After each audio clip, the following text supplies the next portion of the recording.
Did you ever think that you were strong enough to resist the crowd? To be different and swim against the tide? Have you ever thought that you could resist the urge to conform to a group or society as a whole, despite the nature of the situation or the people involved? If so, you may want to rethink your ability to resist conformity, because you are more influential than you initially may think.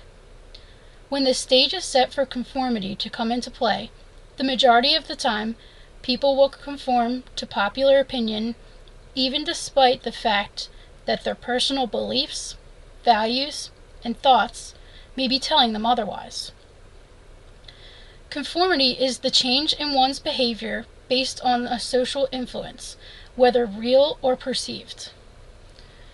Perceived social influence is stronger than real social influence because it is more influential and more vague. The concept of conformity has been studied by social psychologists throughout the years in order to observe exactly how humans will react in various settings. More specifically, social psychology studies how individuals react when they are in certain group settings. There is a perceived peer pressure of being in certain environments that may drive one to make a decision that he or she would not normally have made under less pressured conditions. Groupthink, also known as group conformity, is a specific type of conformity in which participants reinforce the other's persuaded decision or decisions. Believe it or not, groupthink can occur even when all or most of the individuals pushing for an idea do not support it. They may be doing so just to please others or say what they think others will want to hear. If you follow through and conform in agreement against what you believe, this will then result in what is called cognitive dissonance. In other words, you will be compromising your own thoughts, beliefs, and values because you are not connecting and following through with what you believe and the types of decisions you are making. As a result of this conformity, your integrity will be compromised.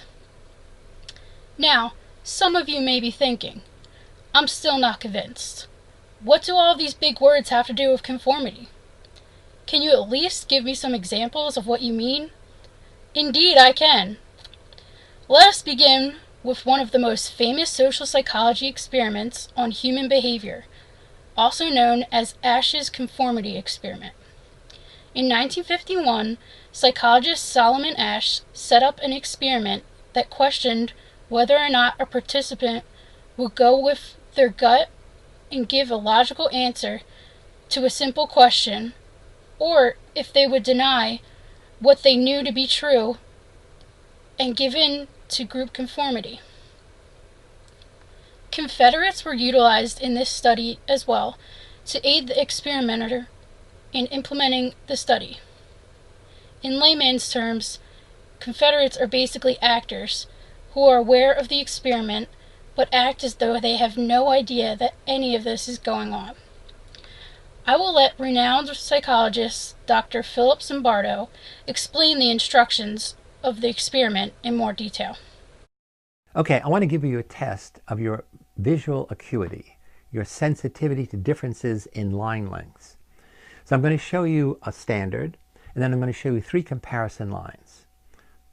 One is going to be bigger, one is going to be shorter, and one is going to be the same size as the standard. Your job is, tell me which line, A, B, or C, is the same as the standard.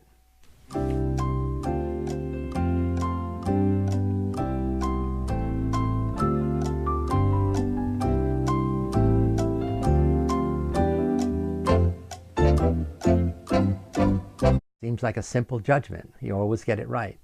But now, before you give your answer, there are going to be half dozen to 10 other people like you in the room, and they're going to give their answers first. An amazing thing happens. One after another, they say the line that you see as shorter is the same as the standard. Shorter, shorter, shorter, shorter. They don't say shorter, they just say B, B, B, B, and so forth. Now it's your turn. You know B is the wrong answer. But what do you say? Seriously, what would you say? Do you go along with the crowd so as to avoid making waves in the situation? Or do you rock the boat and risk negative feedback from the group by responding with what you know is the right answer? In this study done by Solomon Asch, a classic study of group conformity, the majority of people gave in on most of the critical trials to say publicly that they agreed with the majority. So this study is one of the first classic studies on the power of a group. As long as there's 3 or more people who agree among themselves that reality is not the way you see it, in many cases you give in to see the world in their way. Let's look at that study. The experiment you'll be taking part in today involves the perception of lengths of lines. As you can see here, I have a number of cards, and on each card there are several lines. Your task is a very simple one. You're to look at the line on the left and determine which of the 3 lines on the right is equal to it in length. All right, we'll proceed in this order. You'll give your answer. Only one of the people in the group is a real subject, the 5th person with the white t-shirt. The others are confederates of the experimenter and have been told to give wrong answers on some of the trials. The experiment begins uneventfully as subjects give their judgments. 2, 2, 2, 2. 2, 3, 3, 3, 3.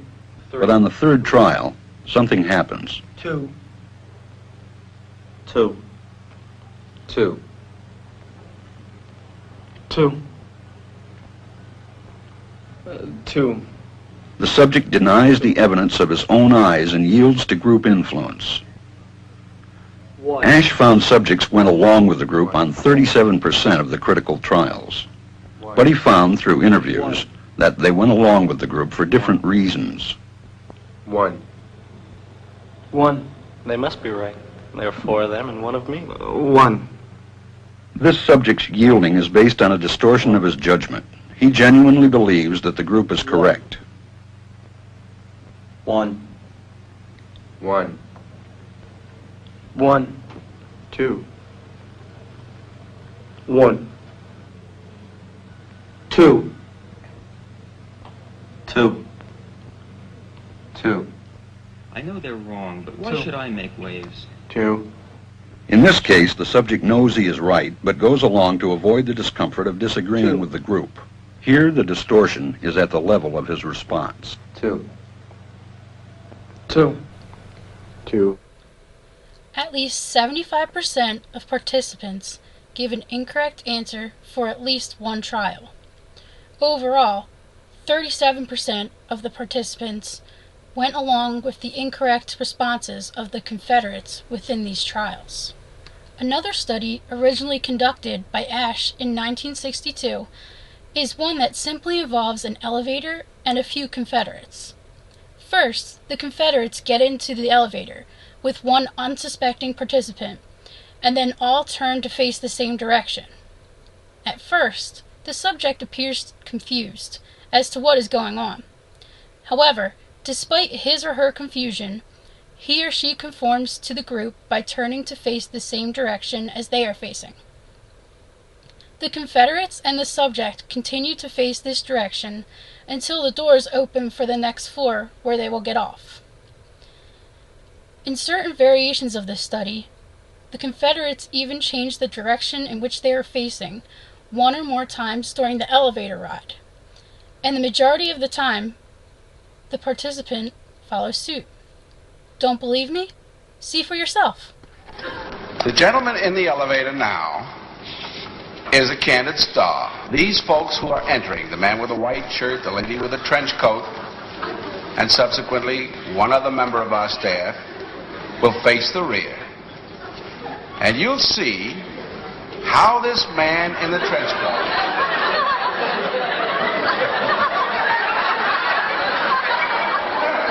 tries to maintain his individuality,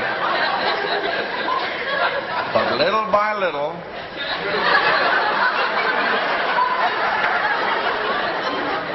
He looks at his watch, but he's really making an excuse for turning just a little bit more to the wall.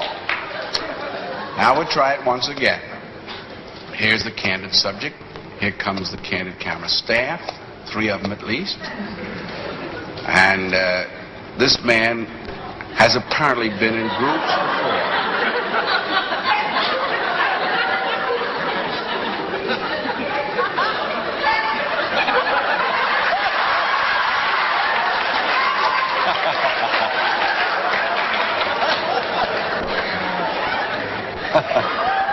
Here's a fella with his hat on in the elevator.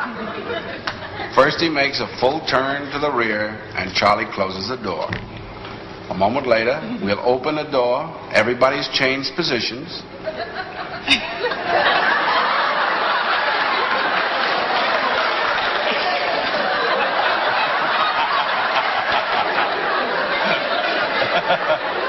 Now we'll see if we can use group pressure for some good. Now, in a moment, on Charlie's signal, everybody turns forward. There it is. Notice they take off their hats. And now, do you think we could reverse the procedure? Watch.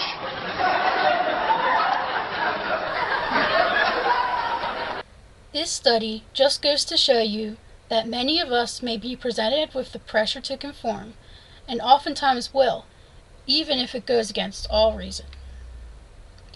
Finally, there's a study involving conformity and gender roles, which are guidelines assigned to males and females based on what society deems appropriate. These roles include how each person should dress, which toys he or she should play with, what kinds of jobs he or she should pursue, and so on.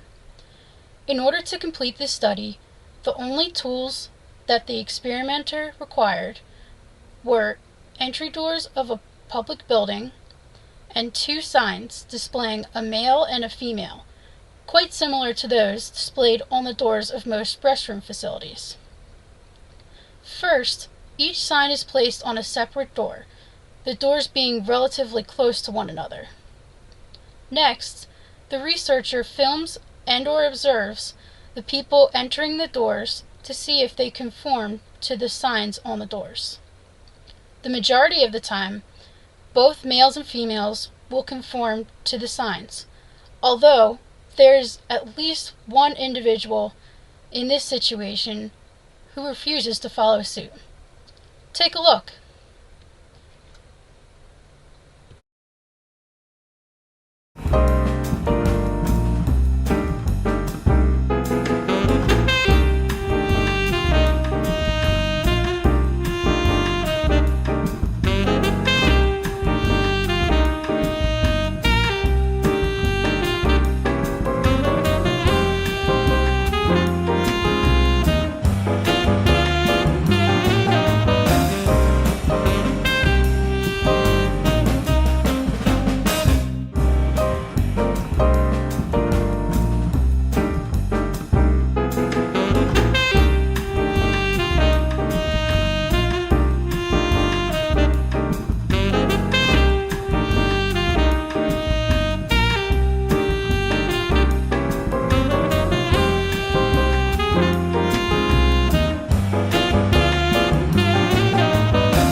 Just like in the elevator study, this study shows that many of us will conform in new and unusual situations, even if there seems to be no logical explanation to support the decision, and even if we are internally opposed to doing so.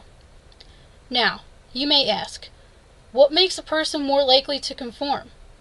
Would I act the same way as the people in these videos? Those are excellent questions. There are, in fact, many factors that come into play when discussing the determinate features of conformity. First of all, if you are in an ambiguous situation and do not know how to proceed in terms of what to do or say, then you are more likely to conform.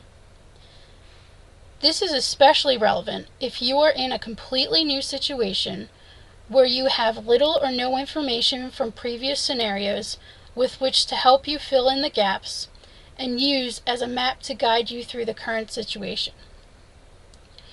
If you are in a group and at least 4 to 5 people agree with one decision or are acting in the same manner, then you are more likely to conform.